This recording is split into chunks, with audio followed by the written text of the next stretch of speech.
Yeah, so essentially what I want to talk to you guys today about is how to stay fit when traveling, because that's something that I run into a lot whenever I travel for my 9-to-5 job. Those of you who don't know, Family and Fit, we are really driven towards being a YouTube channel that helps people get to the gym that work a 9-to-5 job, who has a busy lifestyle, just overall just hardly has any time whatsoever to make it to the gym. So it's something that we've kind of learned to do over time, and basically we started out this channel as just documenting how we kind of went about getting to the gym and, you know, the different tactics that we have to being able to make it. So for today, we're going to be talking about traveling and still making it to the gym. Hopefully y'all can hear me all right. Hopefully the road noise is not too bad. So one of the things that I've really noticed is it's a little bit easier for me to be out of town and to hit the gym, because I have 4 kids, if you don't already know that.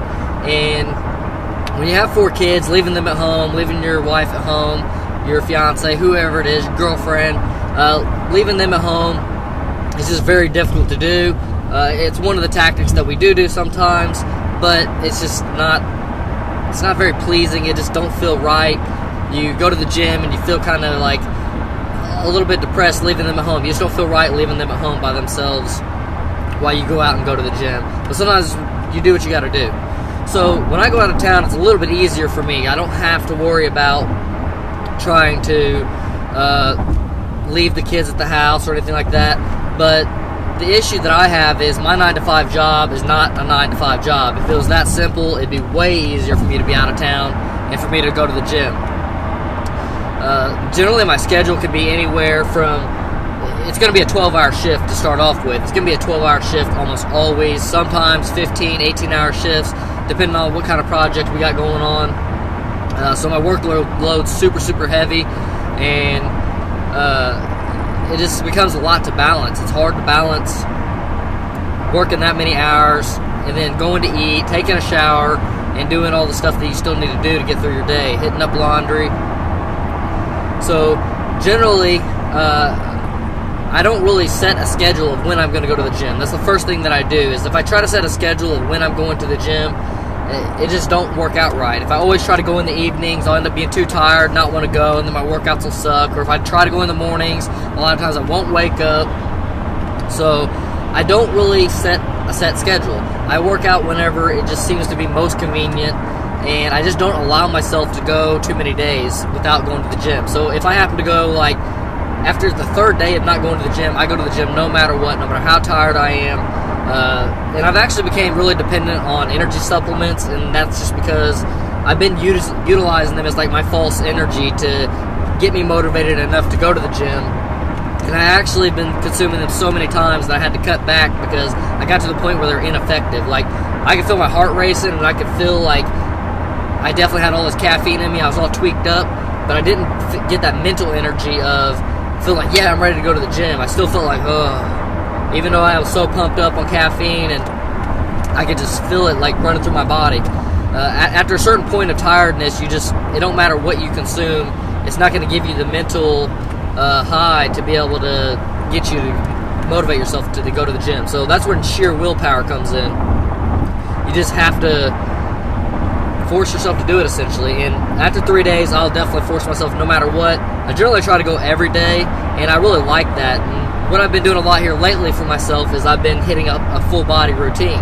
Now, never in my life have I really hit a full body routine. I've always done either push-pull legs for the first majority of my lifting career, and then I started doing upper-lower for like the past year now. Doing this full body, the thing I don't like about it is you're so spread out throughout each workout, and you don't really get in enough volume to feel super fatigued. Well, you're able to compensate that by being able to go to the gym more frequently and get more volume throughout the week based on being able to hit more days per week. And it's really all about pure total volume. You want to make sure you're getting in at least the same amount of volume, if not more volume than the week prior.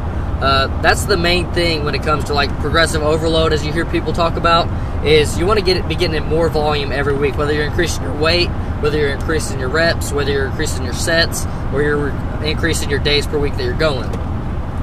So one thing that really does for me is I'm able to not be sore while working out, and I'm still able to go into the gym, have that gym atmosphere, keep the gym in my life, because the further and further away it gets from your life, the more easy it is for you to just quit and give up.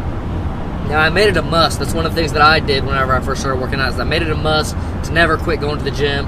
That was something that I must absolutely do, is just keep on going, keep on pushing through, and it's worked out for me. And it's essentially where I just don't put anything above fitness. Fitness comes first, because, to be honest, like, if I didn't have fitness, I would, like, not feel good about myself. I'd feel, like, down, depressed, and, like, it just, overall, my happiness would go down, so therefore all the other people around me, their happiness is going to go down because of my unhappiness. So I think that goes kind of for everybody. So it's very important that, you know, you make things a must, and you make it that you do the things that make you happy, because it's going to reflect on the other people around you. So yeah, definitely make sure you do that. One other thing that I try to do when I'm going out of town is I try to make sure I have my own vehicle, because it's very difficult trying to use other people's vehicles to go to the gym, especially when you're going to the gym like every day. One, it's just hard to ask people, hey, can I get your vehicle? Hey, can I borrow your vehicle or whatever? So it's something I don't really like to do, something I'm uncomfortable doing. I don't like really driving other people's vehicle, especially if it's their personal vehicle.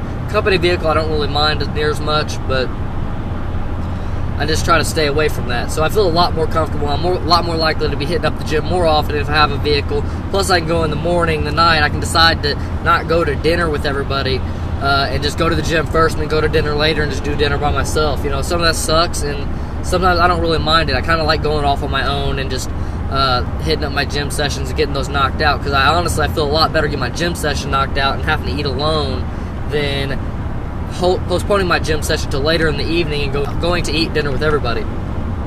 It's just psychologically, it's not as good for me to pass up on going to the gym and pushing it back further, because the gym sessions just don't end up being as good. I don't get near as much volume per session, and you know, I try to get a absolute bare minimum of 3 sets, and that's generally going to be on my legs, because I'm just now working into doing my legs. This whole entire workout career, I've not really hit up legs at all.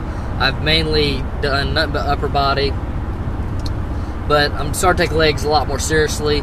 But make sure I hit legs like every single day, and then what I'll do is, since I'm hitting the gym like every single day, I'm not getting in much volume per day, so I might get 10 sets per body group. So I'll get like 10 sets for chest, 10 sets for back, try to get in 10 sets for legs, but then I'll alternate my workout. So if it's chest, I'll do incline press one day, and I'll do almost those whole entire 10 sets with just incline press, and then my next session may be nothing but dips, and I'll hit my entire 10 sets with nothing but dips. And the reason why I'm doing that is because you're hitting your muscles from a huge angle, a different angle, that I consider it a major variation. Now, major variation is kind of a term that I've coined, that anytime you're doing a movement and it's targeting almost the entire muscle in a different way, I consider that a major variation. If it just does a slight tweak, I consider that a minor variation. I try to keep those different major variations so that way I don't fatigue different muscle groups and have them to the point where they do not repair quick enough. So I definitely want to make sure that my muscles are having time to repair. Another thing that I'm doing is I'll have days where I just go in and it's completely an isolation day. I may do something where say for instance, if it's chest, I'll do like pec deck or chest flies or tricep push downs, and I'll do all of them in the same workout session, where I'm just basically running around, bouncing around from machine to machine, kind of just playing around, doing what I want, doing the sets that I want, and still having that bare minimum of 3 sets per exercise. I'll try to get in a bunch of different variations during that day, and I don't do many isolation days at all. So when I'm doing an isolation day, I can bounce around a lot and not really worry about it affecting my other days too much. Plus, generally, isolation days you get away with quite a bit more. So whether you're able to make it to the gym in the morning and the evening, that's kind of dependent on you. If you're able to wake up, a lot of times I have an issue with waking up in the mornings. It's like after I wake up and I roll out of bed, I'm good to go, but it's like some reason I'm in a coma. I don't even hear alarms going off. So optimally, I'd love to go to the gym in the mornings just because that's when you're the most fresh. You're going to be able to put in the most amount of effort, and your overall workout's just going to be the best during that period of time. It just happens to be that because I can't wake up, I miss gym sessions, and it just don't work out as well for me. So as far as staying consistent with everything, it's a lot better that I go in the evenings. Generally, if I go to the gym before I do dinner, that's even better. Because you do dinner, and then you're kind of just like, you don't feel like doing anything. You get that full belly or whatever. So yeah, hopefully these tips were helpful to you guys. Hopefully you enjoyed them. If so, leave this video a thumbs up or whatever it is you do here on Facebook. Check it out on YouTube if you couldn't stick around for the whole entire thing. I'll probably have it posted up in the next couple of days or so. And I'll also be posting some more tip videos for travel while I'm out here. Going to Crestline, Ohio, by the way. Yeah. Let me know in the comments below if you have any tips or if you'd like to know any other tips. I just want to touch on a few things while I'm going out of town. And like I said, I'll check back in again with some more tips like this. And as things come to my mind, and holler at you guys. And yeah, catch y'all in the next one.